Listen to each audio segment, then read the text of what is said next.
kalau untuk anak kita memang harus kasih tahu pengenalannya tuh lewat reward and punishment dulu baru value atau gimana nih? Karena value kan sesuatu yang abstrak dan kayak kita sebagai orang tua tuh nyampeinnya gimana sih? Oke, bagus banget. Rasul berkata 7 tahun ajarin anak-anakmu, berarti itu value. Oke. Lalu 10 tahun baru kenalin punishment.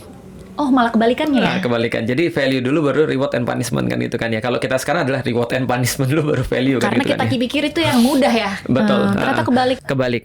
Karena gini, anak-anak itu sebenarnya nggak ada salahnya.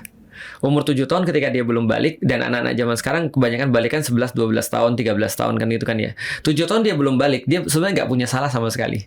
Artinya ketika dia nggak ngerti value dan nggak menerapkan aturan pun, itu tidak ada masalah bagi dia.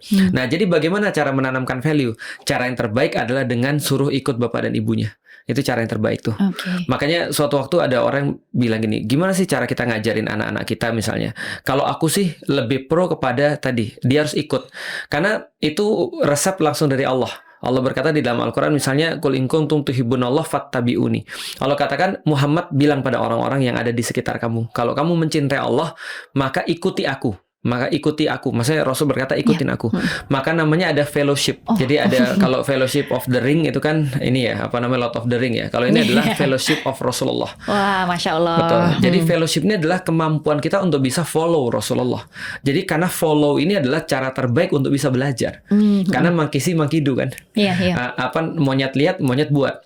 Makanya ketika zaman dulu, ketika Nabi Ibrahim bagaimana cara dia mendidik anak-anaknya, dia tidak hanya ngomong, tapi Ibrahim berkata, Ismail ikut aku. Mau kemana ayah? Aku mau kerja. Kerjanya kemana? Dia menegakkan Ka'bah kan.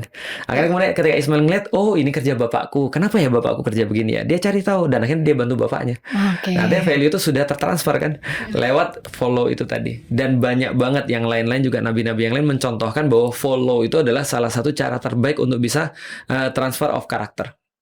Dan terutama kuncinya berarti kita sebagai orang tua ya harus menjadi role model yang tepat buat anak. Iya, kalau nggak tepat nanti follow-nya salah. Nah,